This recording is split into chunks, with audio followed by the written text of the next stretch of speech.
Hello and welcome to my YouTube channel mathematics integral. तो ये जो वीडियो की जो सीरीज़ है, तो आज उसी क्रम में हम लेक्चर नंबर 3 अपलोड कर रहे हैं on some important topic which is domain and range of a function and how to calculate domain and range of a function.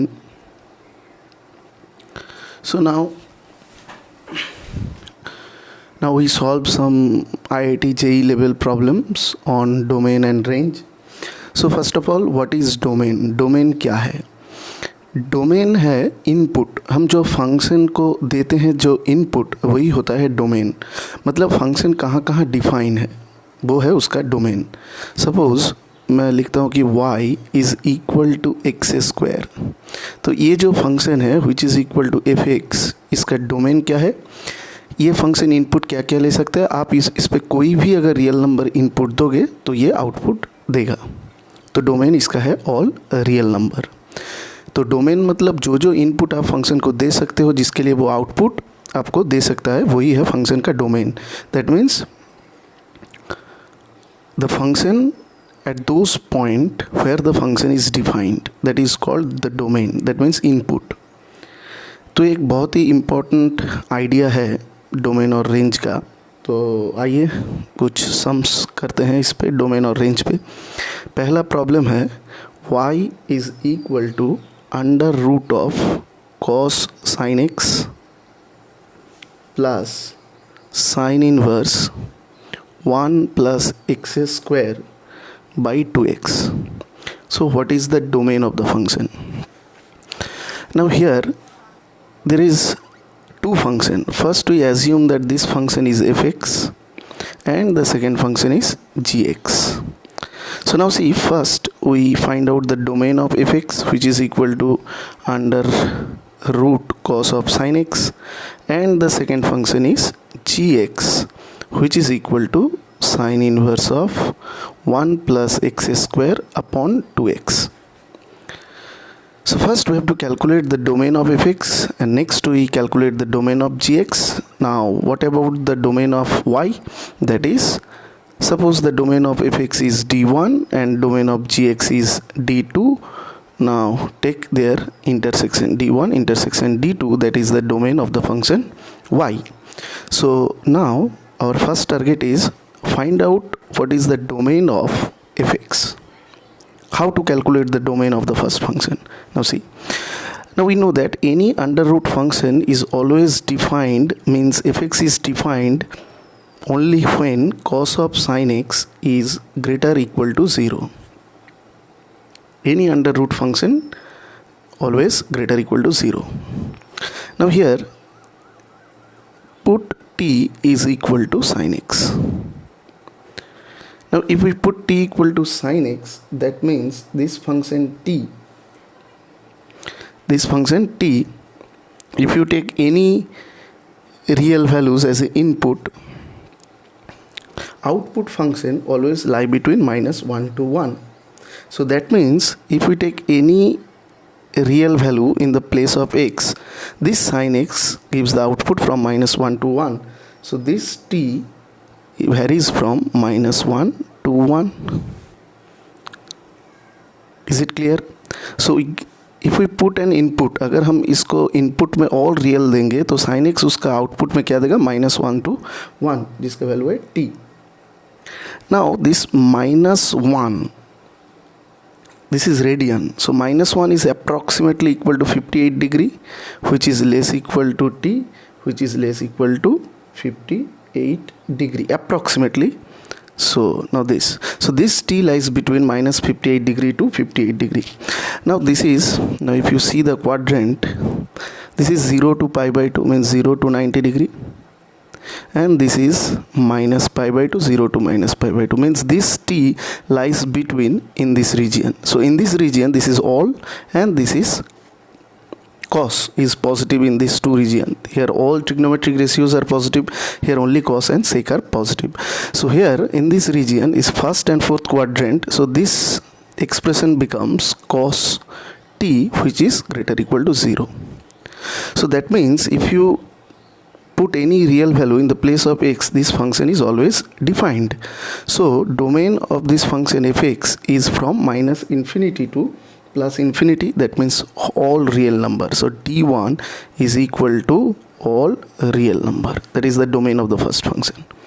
Now second function, we know that inverse functions is always defined in between minus 1 to 1.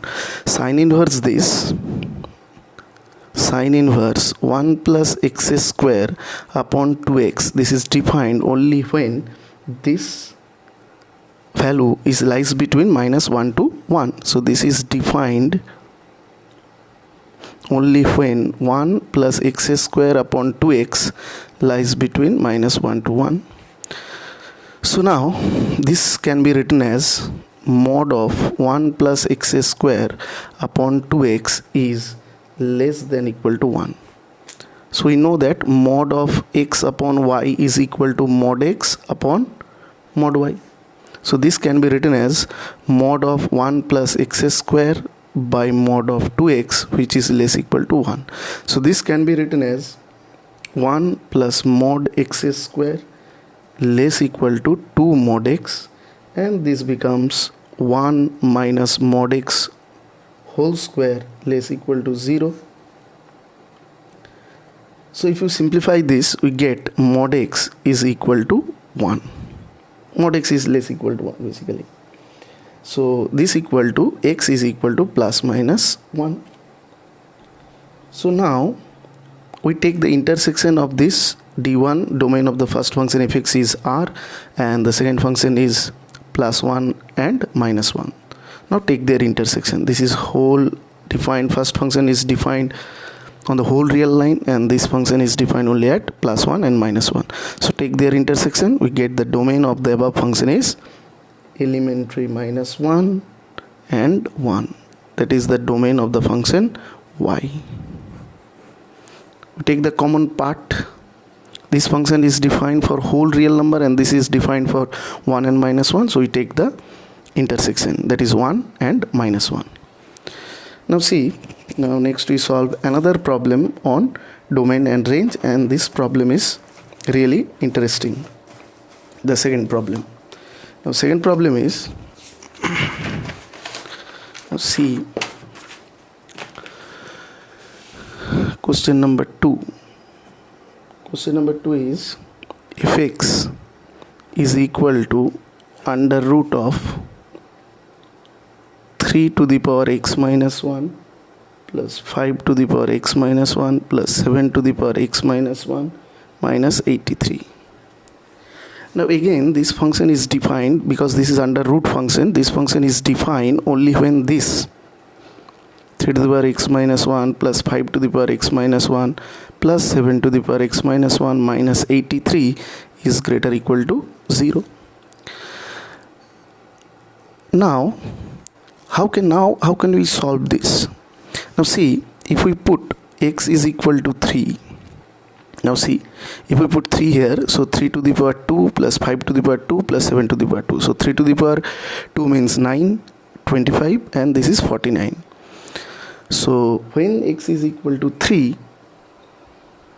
this 3 to the power x minus 1 plus 5 to the power x minus 1 plus 7 to the power x minus 1 is equal to 9 plus 25 plus 49. Now if you add this, you will get 83. So that means if we put exactly x equal to 3, this function is defined, because this part is 83 minus 83 is 0. So under root of 0 is defined, so we can put x equal to 3. Now if we put x is greater or equal to 3, greater than 3, x is greater than 3, now you can see that this function is greater than 83. So 83, so this part is positive minus 83, this is again a positive, and under root of positive is defined. So for x greater than 3, this function is defined. But when you put x less than 3, this is less than 83. So 83, suppose this takes suppose 45, so 45 minus 83 is negative. So under root of negative cannot be defined on the real line. So what is the domain? Now you can put all the values which is greater or equal to 3. So domain of the function is 3 to infinity. So because here if you put exactly x equal to 3, the function is defined. If you put x just greater than 3, the function is defined, but when x is less than 3, this function cannot be defined. You can easily check for if you put x is less than 3, that means if you put x is equal to 2, then the function is not defined. So this function is defined only when we take x greater equal to 3. Clear? Now next we take the second question on domain, question number 3. This is again a very interesting problem. So मैं एक ही बात बोलूँगा आप सबको कि पहले ये question आप खुद से ट्राई कीजिएगा, फिर इसका सॉल्यूशन देखिएगा. तो F X is equal to root under of X to the power 14 minus X to the power 11 plus X to the power 6 minus X cube plus x square plus 1. What is the domain? We know that again under root function is defined only when this term is greater equal to 0. Now here we consider 3 cases. First case is when x is greater than 0. So when x is basically x is positive, so this term, if we put x is equal to 2, this is positive, this 2 part is positive, this part is positive, this part is positive. That means fx is positive. Now second case, if we put x is equal to x is suppose greater, if we put greater equal to 0 also, then this function is greater than 0, because if we put x equal to 0, 0, 0, 0, 0, 1, so that is positive. So fx is always positive. So if you put x is greater equal to 0, that means अगर आप x को 0 या 0 से बड़ा कोई भी number रखते हैं तो fx क्या होगा? ऑलवेज पॉजिटिव, 0 से बड़ा होगा. और नेक्स्ट हम क्या पुट करते हैं कि x है अगर मान लीजिए 0 से 1 के बीच, अगर x 0 से 1 के बीच लाई करता है तो क्या होगा? तो आप यहाँ देख सकते हैं कि अगर मान लीजिए x इक्वल टू हाफ आपने पुट कर दिया यहाँ पर, तो क्या होगा? ये जो फंक्शन है 0 से 1 के बीच तक x टू द पावर 14, ये तो पॉजिटिव रहेगा हमेशा, ये तो ऑलवेज पॉजिटिव. और यहाँ से माइनस कॉमन लेकर हम इसको ऐसे लिख सकते हैं x to the power 11 minus x to the power 6. तो ये function negative, negative into negative positive. So in the same region if you take minus common from this 2, again this function is positive and plus 1 is also positive. So overall function is always positive in between 0 to 1. And third case is when x is less than 0. So when x less than 0, that means x to the power 14 is, suppose if you put x is equal to minus 2, so this is positive and this part is negative, but negative into negative is again positive, this is positive, this is positive. So all the quantities are positive and under root of positive is always defined. So if you put x is greater or equal to 0, function is defined. When x lies between 0 to 1, function is always defined. If we put x less than 0, function is always defined.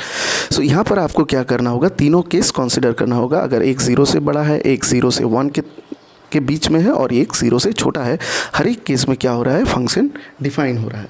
तो इसका domain क्या होगा? तो इसका domain आ जाएगा, तो x greater equal to 0 means 0 से बड़ा कोई भी नंबर, 0 से 1 तक की कोई भी नंबर, और 0 से छोटा माने माइनस इन्फिनिटी टू 0. तो इसका डोमेन होगा minus infinity to plus infinity, और you can write this as r. इसका डोमेन होगा ऑल रियल नंबर. अब देखते हैं कुछ फंक्शन का रेंज कैसे निकालते हैं. रेंज भी बहुत ही इंटरेस्टिंग है. तो अब रेंज देखते हैं. तो पहले आप लोग खुद से ये सॉल्व कीजिएगा. डोमेन रेंज बहुत ही इंटरेस्टिंग है, इसको अच्छे से तैयारी कीजिएगा. ये बहुत सारी जगह पे ये अप्लाई होता है. तो आइए आप देखते हैं एक और क्वेश्चन जहाँ पर हम रेंज कैलकुलेट करेंगे कोई भी फंक्शन का. तो देखिए रेंज कैसे कैलकुलेट करते हैं. तो एक सम लेते हैं हम कि y is equal to e to the power x upon 1 plus box x, ये है, और x यहाँ पर क्या है? Greater equal to 0. तो इसका डोमेन डिफाइन है 0 से इन्फिनिटी तक, और आपको निकालना होगा इसका रेंज क्या है. तो रेंज के लिए हम क्या करेंगे यहाँ पर देखिएगा. तो इसका डोमेन है कहाँ से? 0 से लेकर इन्फिनिटी तक इसका डोमेन है. यहाँ पर ग्रेटेस्ट इंटीजर है, ये है GIF, ग्रेटेस्ट इंटीजर. तो अब देखिए यहाँ पर क्या होगा. यहाँ पर हम ब्रेक कर लेते हैं, क्योंकि जो बॉक्स x है वो कैसे पीस वाइज डिफाइंड फंक्शन है. 0 से 1, 1 से 2, ऐसे हम ब्रेक कर लेते हैं इसको. तो अगर x मान लीजिए कि 0 से 1 के बीच में है, तो इसका बॉक्स क्या होगा? 0. बॉक्स 0, सो ये आ जाएगा e⁻x। सिमिलरली अगर आप देखें x अगर 1 से 2 के बीच में है तो ये क्या हो जाएगा 1, सो e⁻x/2। अगर ये मान लीजिए कि 2 से 3 के बीच में है तो ये क्या हो जाएगा e⁻x/3 एंड सो ऑन। ऐसे चलेगा ये फंक्शन। अब देखेंगे कि ये इंक्रीजिंग है कि डिक्रीजिंग है, तो हम इसका डेरिवेटिव करेंगे तो dy/dx क्या आएगा e⁻x, ये भी पॉजिटिव है यहाँ पर, और फिर आएगा e⁻x/2, ये भी पॉजिटिव, e⁻x/3 ये भी पॉजिटिव। तो ये फंक्शन क्या होगा, एक इंक्रीजिंग फंक्शन है। कहाँ पे, 0 to 1 पे, 1 to 2 पे, 2 to 3 पे and so on so fourth. यहाँ पर ये फंक्शन क्या है, ऑलवेज इंक्रीजिंग है। सो नाउ इन 0 to 1 इस रेंज में जो y है वो कहाँ से कहाँ तक जाएगा, वो यहाँ पर y रहेगा, क्योंकि x 0 से 1 है तो यहाँ पर देखिए y क्या है e⁻x। तो x अगर 0 से 1 के बीच में है तो e⁻x कहाँ से कहाँ हो गया e⁻0, क्योंकि ये एक इंक्रीजिंग ग्राफ है तो इनइक्वालिटी का चेंज नहीं होगा, तो e⁻x लेस देन e, तो ये बन गया कहाँ 1 से लेकर e तक। और अगर आप 1 से 2 तक देखें तो 1 less equal to x less than 2, तो e⁻x क्या एक e⁻x/2 एक इंक्रीजिंग फंक्शन है, तो यहाँ पर e less than equal to e⁻x less than e square, तो बाई 2 से हम डिवाइड करेंगे तो ये आ जाएगा e⁻2 less equal to e⁻x/2 less than e स्क्वायर/2, ऐसे आते चला जाएगा। तो इसका जो रेंज होगा, तो इसका हम एक बार ग्राफ देख लेते हैं। देखिए, तो हम देखिए जब इनपुट हम 0 से 1 दे रहे हैं, इनपुट जब 0 से 1 तो y जा रहे हैं कहाँ 1 से लेकर e तक, तो इनपुट दे रहे हैं 0 से 1, तो फंक्शन कहाँ जा रहा है 1 से लेकर e तक, तो 0 पे आउटपुट क्या आएगा 1 और 1 पे क्या आएगा 1 पे आएगा e, तो इसका 1 0 पे 1 आएगा, e यहाँ पर है, तो इसका ग्राफ कुछ इस तरीके से बनेगा, इस तरीके से कुछ बनेगा। फिर देखिए 1 से 2 के बीच में यहाँ पर कहीं 2 है, तो ये फंक्शन कहाँ से कहाँ तक जाएगा e/2 से e²/2, ये e है, e/2 कहाँ पर होगा ये e, और फिर आएगा ये आएगा e/2 इससे थोड़ा सा नीचे रहेगा, e/2 लेंथ माने यहाँ पर है, तो यहाँ पर e/2 यहाँ पर, तो यहाँ से लेकर कितना दूर e²/2 तक जाएगा,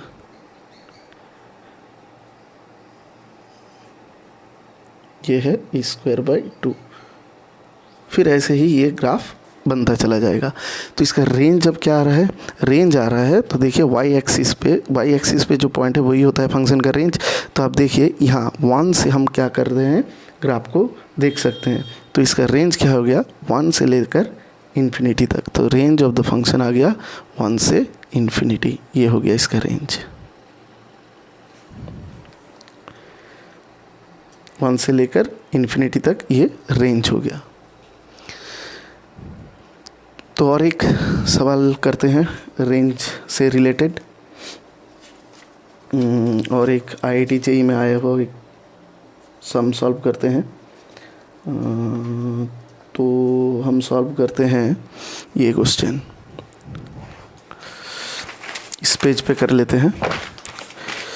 ये भी बहुत बढ़िया क्वेश्चन है। f(x) दिया हुआ है log बेस e 1/√अंडर box cos x minus box sin x। Box है ग्रेटेस्ट इंटीजर फंक्शन। तो हम लोगों को बताना होगा कि इसका डोमेन क्या है और इसका रेंज क्या है। तो डोमेन के लिए आप देखिए कि अंडर रूट है, तो ये फंक्शन क्या होगा mod cos x minus mod sin x। ये डिफाइन कब होगा, जब ये ग्रेटर देन 0 हो। इक्वालिटी होल्ड नहीं करेगा क्योंकि 1/0 अनडिफाइन हो जाता है, तो इसको क्या होगा ग्रेटर देन 0 रहना पड़ेगा। तो यहाँ से लिख सकते हैं mod cos x is greater than mod sin x। तो cos sin से बड़ा कहाँ पर होता है, फोर्थ क्वाड्रेंट में, जब x माइनस π/2 से 0 होता है। तो ये आ गया फंक्शन का डोमेन। तो इस रीजियन में क्या होता है, mod cos x जो होता है वो बॉक्स cos x जो होता है greatest integer of cos x, ये क्या होता है greatest integer of sin x से बड़ा होता है इन रीजियन में। और इसका रेंज हम देखेंगे इस रीजन में -π/2 से 0, तो -π/2 से 0 के बीच में ये जो बॉक्स cos x है ये आउटपुट क्या लेता है 0, ये 0 देता है, और बॉक्स sin x क्या देता है -1। तो ये आ गया box cos x in this region, box cos x minus box sin x, तो ये देता है कितना 0, क्लियर, और ये देता है कितना -1, तो आगे माइनस है तो ये आ जाएगा कितना 1। ये आप ग्राफ देखकर भी समझ सकते हैं, साइन का ग्राफ 0 पाई 2π, ये 2π है और ये कहीं पाई है और ये 3π/2 है। आप देख सकते हैं 3π/2 से 2π के बीच में साइन क्या होता है, उसका बॉक्स -1 होता है, तो -1 माइनस +1। सिमिलरली आप कॉस देख सकते हैं कैसे 0 होगा, ये देखिए ये हो गया π/2, ये हो गया 3π/2 और यहाँ पर कहीं cos 2π, यहाँ पर कहीं cos 2π। तो यहाँ पर देखिए आप क्या हो रहा है, फंक्शन जब 3π/2 से 2π यानी कि फोर्थ क्वाड्रेंट में जब जा रहा है तो इसका वैल्यू कहाँ से कहाँ 0 से 1 के बीच रहता है, तो 0 से लेकर 1 के बॉक्स जो होगा वो क्या होगा 0 होगा, तो ये 0 हो गया और ये 1 आ गया। तो फिर तो ये आउटपुट में हमेशा 1 देगा और इसके आगे लॉग है और log e⁻1 ये क्या होता है 0, तो फंक्शन का रेंज आ गया कितना ओनली एलिमेंटल 0। अगर ये वीडियो आप लोगों को अच्छा लगे तो ज़रूर शेयर करना, कमेंट करके ज़रूर बताना कैसा लगा, कि ताकि आगे और भी बहुत सारे वीडियो आप लोगों के लिए बना सके। और अगर आप लोगों का